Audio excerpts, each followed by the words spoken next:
O sea, Gorbach es a mí lo que el Guasón es a Batman.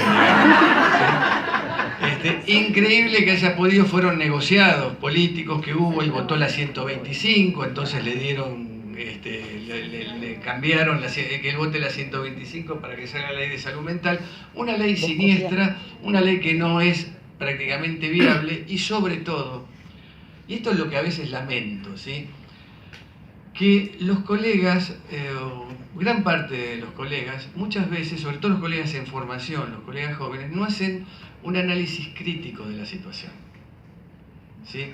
Y esta ley trae una terminología que no es una terminología sacada de ningún libro de clínica, ¿sí?, que es el concepto de riesgo cierto e inminente. Ustedes no se imaginan que ya hay una gran cantidad de pacientes muertos, suicidados, ¿sí?, porque algunos colegas no supieron discriminar el espíritu, digamos, el concepto de riesgo cierto e inminente, y creen que si no están absolutamente seguros que el paciente se va a suicidar, no lo tienen que internar. ¿Sí? Este es un error absolutamente común. Pero hay otra cuestión quizá más infantil todavía, que piensan que para estar absolutamente seguro de que se va a suicidar, el paciente tiene que decir: doctor, muchas gracias, usted ha sido muy bueno conmigo, le estoy absolutamente agradecido, pero yo salgo de acá, tengo una sobaquera donde tengo guardada una Jericó, voy a ir al bar de la esquina y me voy a disparar, pero no se quede con culpa, doctor, usted hizo por mí todo lo posible. Así, hasta el vigilante de la esquina diagnostica riesgo cierto e inminente. ¿Sí? ¿Se entiende? Soy claro con el ejemplo. Bien, y a Gorbach lo tendríamos que haber mandado al viejo hospital de los muñecos, ¿sí? Porque Gorbach ha mentido asquerosamente en su ley. A ver, a veces uno dice que ocultar no es mentir, ¿sí? Y ocultar también es mentir. Y él ocultó prolijamente algo que, por quedar bien con los salud mentaleros internacionales, incluyó en la ley, pero que lamentablemente, así como decía el doctor Mega, los médicos somos bastante reacios a estudiar las leyes que de alguna manera tienen algún grado de injerencia en el ejercicio de nuestra profesión, ¿sí? No leemos. Entonces leemos, por ejemplo, lo que dice la ley muy por encima y nos queda riesgo cierto e inminente. Pero no leemos también, ¿sí? Sí, acá está el artículo, el famoso artículo 20, vamos a repasarlo. Dice: la internación involuntaria de una persona debe concebirse como recurso terapéutico excepcional en caso que no sean posibles los abordajes ambulatorios. Chocolate por la noticia, sí, con esto, ¿sí? Yo me recibí hace 30 años y esto lo teníamos absolutamente en cuenta. Y este es el nuevo paradigma que habla Gorbach, ¿sí? Nuevo paradigma de cosas que hacíamos hace 30 años. En caso de que no sean posibles los abordajes ambulatorios. Y solo, ¿sí? Acá, si no leo mal, dice solo. ¿Sí? Solo. ¿Solo? Sí. Solo. Solo podrá realizarse cuando a criterio del equipo de salud mediare situación de riesgo cierto e inminente para sí o para terceros. Y después, cuestiones burocráticas de cómo se debe realizar. Pero fíjense, dice solo, que se podrá realizar cuando haya una situación de riesgo cierto e inminente. ¿Estamos todos de acuerdo hasta acá? Bien. El artículo 2 de la Ley de Salud Mental, en principio, ¿quiénes de los que están acá presentes leyeron la Ley de Salud Mental?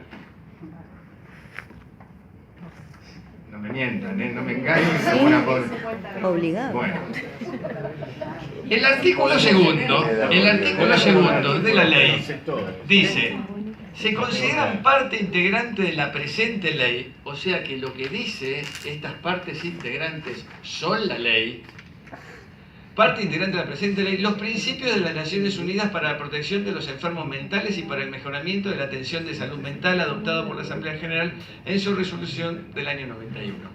O sea, estamos de acuerdo, lo dice el artículo 2, que los principios de las Naciones Unidas son parte de la ley. ¿Quién leyó los principios de las Naciones Unidas?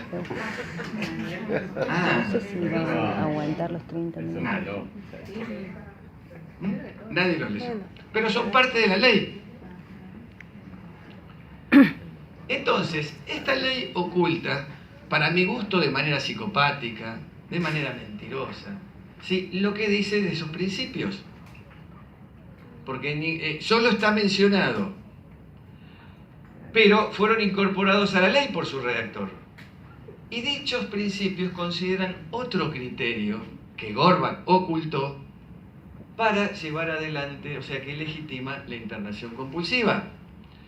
¿Qué dice el principio 16? Admisión forzosa. A ver, para estar de acuerdo, admisión forzosa e internación involuntaria, ¿es lo mismo? ¿No? Sí, es lo mismo. Es lo mismo. Es lo mismo. Admisión forzosa e internación involuntaria es lo mismo. Como decía Minguito, sea igual. ¿Sí? Entonces, ¿qué dice el principio 16? Una persona puede ser admitida en una institución psiquiátrica como paciente involuntario o, habiendo sido admitido voluntariamente como paciente, puede ser retenido compulsivamente en dicha institución si y solo si un profesional de la salud mental, habla de un profesional, entre paréntesis no habla de equipo interdisciplinario, ¿sí? Habla de un profesional de salud mental calificado y autorizado legalmente a este fin, determina, de acuerdo con el principio 4 mencionado, que la persona padece una enfermedad mental y considera: A, que debido a la enfermedad mental hay una seria probabilidad de daño inmediato o inminente para esa persona o para terceros. Lo que dijo Gorbach. Lo que dijo Gorbach, digamos. O B, que en el caso que una persona cuya enfermedad mental es grave y cuyo juicio está afectado, la no internación o retención de esa persona puede conducir con mucha probabilidad a un grave deterioro de su estado o impedir darle el tratamiento apropiado, que solo puede aplicársele internándola en una institución psiquiátrica mental de acuerdo con el principio de la alternativa menos restrictiva. ¿Lo sabían esto? ¿Quiénes hacen guardia acá? Pocos. ¿Lo sabían? Si mañana les queda un paciente que ustedes consideran que está grave, voy a utilizar, discúlpenme, por favor, lenguaje prosaico del doctor Mega. Cáguense en Gorbach. ¿Sí? Cáguense en Gorbach. Porque existe, como parte de la ley, el ítem B del principio 16 de los principios de las Naciones Unidas, que Gorbach, vuelvo a repetir, ocultó asquerosamente. ¿Por qué? Porque, digamos, que era lo que decía el principio 4. Ahora el principio 4, que también es parte de la ley, dice: la determinación de que una persona padece enfermedad mental se hará de acuerdo con las normas médicas internacionalmente aceptadas, no a partir de lo que considera un equipo de salud mental, nada más. Que, como ustedes saben, es el único país en el mundo donde determinaciones científicas, gracias a esta ley, se dirimen a mano alzada, se dirimen democráticamente. ¿Sí? Si tres, por ejemplo, el psicólogo, el asistente social y el enfermero dicen de no internar, el psiquiatra dice de internar y no se interna porque el equipo, ¿sí?, determina que son 3-1. Pero además, ustedes fíjense otra cosa que hasta es graciosa. Los equipos interdisciplinarios, dentro de los equipos interdisciplinarios, también está lo que Gorbach denominó los campos pertinentes. ¿Qué son los campos pertinentes? ¿Sí? Yo soy el secretario general de la Asociación de Familiares y Amigos de Pacientes Esquizofrénicos. Tengo primaria incompleta, pero puedo formar parte del equipo de salud mental gracias a Gorbach. ¿Sí? Lean la ley se van a dar cuenta que no estoy diciendo barbaridades. Todos los que levantaron la mano que leyeron la ley, que me corrijan si esto no es así. ¿Correcto? Entonces fíjense la aberración que implica esta ley. Entonces, bien, y fíjense acá, una frase que, ¿lo conocen a don Zaffaroni? Lo conocen, ¿no es cierto? Lo conocen. Nadie puede negar que Zaffaroni tiene departamento. tiene departamento. Bueno, después de haber ido a cobrar la renta del departamento, firmó que una persona puede ser admitida como paciente involuntario cuando queda acreditado que padece una enfermedad mental grave. O sea, reproduce lo que dice el principio 16. Y esto lo dijeron no solo Zaffaroni, lo dijo Lorenzetti y lo dijo Elena Hayton, también obviamente ministros de la Corte. Entonces olvídense de riesgo cierto e inminente que para lo único que sirve es para que se mueran pacientes suicidados. ¿Por qué? Digamos, esto demuestra que los salud mentaleros argentinos son más papistas que los salud mentaleros internacionales. Que no son pocos. ¿Sí? Que no son pocos, exactamente. Bien, riesgo. La redacción de ese artículo 20 es absolutamente confusa y confunde riesgo con certeza o con la certeza del riesgo. O sea, fíjense que riesgo y certeza son antónimos. ¿Por qué? Porque riesgo implica la posibilidad o la probabilidad de que acontezca un daño.